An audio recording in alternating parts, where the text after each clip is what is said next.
The most biggest question for the anime community. दुनिया भर में बैठे हर एक वन पीस फैन के लिए आज सबसे बड़ी मिस्ट्री यही है कि उन सभी के फेवरेट एनिमे और एक लेजेंडरी एनिमे का एंड कैसे और कब होगा। वेल, सिवाय Eiichiro Oda the sole creator of One Piece के तो ये बात कोई नहीं जानता। इसके बाद भी दुनिया भर के कई सारे फैंस इसके एंड को प्रेडिक्ट करने में लगे हैं। पर आज की इस वीडियो के अंदर हम लोग प्रेडिक्शन से हटकर कुछ ऐसे फैक्ट्स के ऊपर बात करेंगे जिनके अकॉर्डिंग वन पीस एटलीस्ट 3 से 5 साल तक तो कहीं नहीं जाने वाला। और शुरू में दिए गए डिस्क्लेमर को एक बार फिर से दोहराते हुए इस वीडियो के अंदर वन पीस के लेटेस्ट सीजन को छोड़कर पिछले 19 सीजन से जुड़े हर एक मेजर स्पॉइलर को ढंग से स्पॉइल किया गया है, तो इसलिए इस वीडियो को अपने रिस्क पर ही देखें।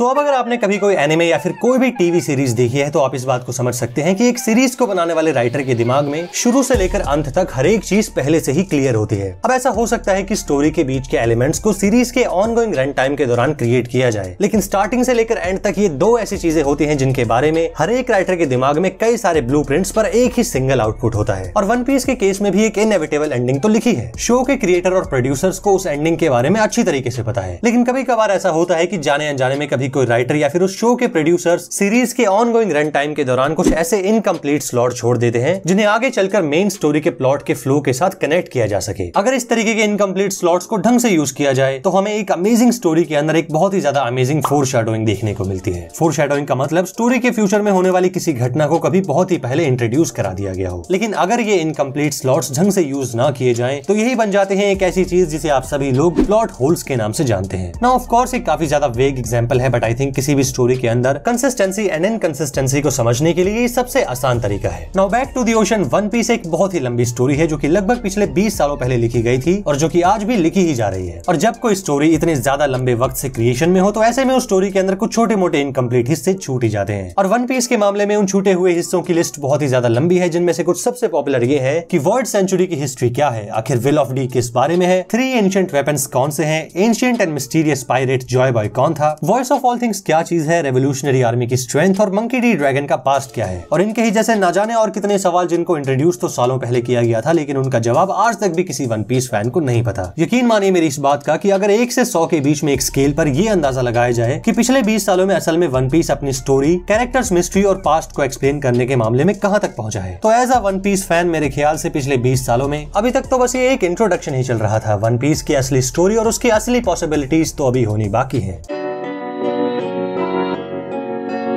और भले ही इस वीडियो को देखने वाले हर एक इंसान के दिमाग में उसके फेवरेट एनिमे शोज एंड मांगा स्टोरीज होंगी, लेकिन इसके बाद भी दुनिया का कोई भी एनिमे फैन इस बात को नहीं बोल सकता कि वन पीस एक ओवरहाइप्ड या फिर बस एक ऐसे ही रेगुलर एनिमे है। 480 million plus manga sales and one of the longest running anime होने के साथ without a doubt One Piece की जगह दुनिया के सबसे लेजेंडरी एनिमेस के बीच में है। और पर्सनली स्पीकिंग मेरे लिए वन पीस एक ऐसी स्टोरी है जिसे मैं एक्सप्लेन नहीं कर सकता। लेकिन मैंने वन पीस को देखना शुरू कैसे किया, चलिए मैं आपको एक छोटी सी कहानी के जरिए ये बताता हूँ। एक बार मैं अपने एक दोस्त के साथ ऐसे ही पार्क में बैठा और हमारी बस यही बात चल रही थी कि गोकू और जिरेन की फाइट का आउटकम क्या निकलेगा। जी हाँ, ये बात है उस टाइम की जब tournament of power on air था। अब ड्रैगन बॉल सुपर को लेकर हम दोनों की बातें चली रही थी कि बातों बातों में उसने ये बोला कि भाई मैं आजकल वन पीस देख रहा हूँ और इसकी स्टोरी क्या भयंकर है। नहीं मतलब तू एक बार इसको देख के देख, इसके अंदर हर एक चीज है, emotional scenes, battle, pride, honour and adventure और उसके साथ ही कॉमेडी का एक बहुत ही तगड़ा टच। अब यार उसने तो बोल दिया, लेकिन 19 सीजन एंड ओवर 800 एपिसोड्स को देखने के लिए टाइम भी तो चाहिए। और मान लो अगर मैं कहीं से टाइम निकाल भी लूं तो इतनी बड़ी सीरीज को देखने का पेशेंस कहां से लाया जाए। पर क्या होता है ना कि जब कोई इंसान आपके सामने किसी चीज को लेकर बार बार बात करता चला जाए तो ना चाहते हुए भी आपका इंटरेस्ट उसके अंदर थोड़ा बहुत बनी जाता है। और ठीक मेरे साथ भी यही हुआ और मैंने वन पीस का सीजन 1 देखना शुरू कर दिया। सच बताऊं तो सीजन 1 या फिर वन पीस की ओवरऑल स्टोरी को लेकर मेरे दिमाग में कोई भी एक्सपेक्टेशन नहीं थी। मुझे बस शुरू में ये लगा था कि किसी दूसरे टिपिकल शोनेन एनिमे के जैसा ये भी होगा और अगर ज्यादा कुछ एडवेंचरस या फिर इंटरेस्टिंग चीजें आएंगी तो वो शायद आगे के सीजन्स में होंगी। पर जैसे जैसे मैं सीजन 1 देखता चला गया और सीजन 1 के मिड में पहुंचा, मैं आपको बता नहीं सकता कि वन पीस के सीजन 1 के आधे एपिसोड्स को देखने के बाद मेरे दिमाग में जो फीलिंग थी उसे मैं किस तरीके से एक्सप्रेस करूं। बस आप इतना समझ लीजिए कि वन पीस के सीजन 1 के आधे एपिसोड्स देखने के बाद मैं इस सीरीज के अंदर इस तरीके से घुसा कि ऑलमोस्ट 19 सीजन एंड 900 एपिसोड्स के ऊपर देख चुका हूं एंड इसके लेटेस्ट एपिसोड्स का वेट कर रहा हूं। और 1 से 900 एपिसोड्स के बीच के वन पीस को देखने के मेरे पर्सनल एक्सपीरियंस के हिसाब से मैं ये बात कह सकता हूं कि वन पीस की स्टोरी ही कुछ ऐसी है। एक बार जिसने इसके सीजन 1 के सिर्फ 10 एपिसोड्स भी देख लिए तो उसके बाद तो वो बस देखता ही चला जाता है। पर मेरी कहानी से हट के अगर वन पीस की कहानी बढ़ाने की बात करें, then too much power to collide and too much possibilities to expand. जी हाँ, ये भी एक रीजन है जिसकी वजह से वन पीस का एंड जल्दी नहीं होने वाला। इस एनिमे की कहानी इतनी ज्यादा बड़ी होने की वजह से इसकी वर्ल्ड बिल्डिंग बहुत ही ज्यादा मैसिव है और इतने बड़े फिक्शनल वर्ल्ड को बनाने के मामले में एचिरो ओडा ने कोई भी कसर नहीं छोड़ी। एक से बढ़कर एक माइंड ब्लोइंग एनवायरमेंट्स और उन सभी एनवायरमेंट में रहने वाले super powerful characters. One Piece उन गिने चुने एनिमेज में से एक है जिसके अंदर के ऑलमोस्ट सभी मेजर कैरेक्टर्स एक ही स्केल पर powerful, motivation, potential and philosophies को शेयर करते हैं। ऑलमोस्ट 800 से ज्यादा कैरेक्टर्स एंड 200 से ज्यादा major and main characters, various pirate crews, powerful navy headquarters, ultra powerful emperors, corruption, greed, lust, poverty, supremacy and thanks to the devil fruits दुनिया भर की super power abilities. One Piece की दुनिया में कोई भी ऐसा मेजर कैरेक्टर नहीं है जिससे आप ये बोल सकें कि इसकी पावर या मोटिवेशन किसी भी मायनों में मेन कैरेक्टर से कम है। और जब ऑलमोस्ट हर एक प्रोटैगनिस्ट और हर एक एंटागनिस्ट के पास सेम पोटेंशियल की मोटिवेशन एंड ड्रीम्स हो, तो अब आप सोचिए कि ऐसे में कहानी का अंत कैसे हो। I know Eiichiro Oda is a genius, but मैं इस बात को नहीं समझ पा रहा कि वो वन पीस का एंड कैसे करने वाले हैं। क्योंकि एक बार को मान लीजिए कि अगर स्टोरी को एंड करने के लिए अगर लूफी का ड्रीम पूरा हो जाता है और वो एक पायरेट किंग बन जाता है, तो इसके बाद भी उसके पूरे क्रू के सभी मेंबर्स के अपने इंडिविजुअल ड्रीम्स और बाकी वन पीस की दुनिया के कई सारे मेजर कैरेक्टर्स के भी तो गोल्स बचे हैं जिनका पूरा होना उतना ही जरूरी है। Because in the end this is what One Piece is all about. It's about dreams and will of D.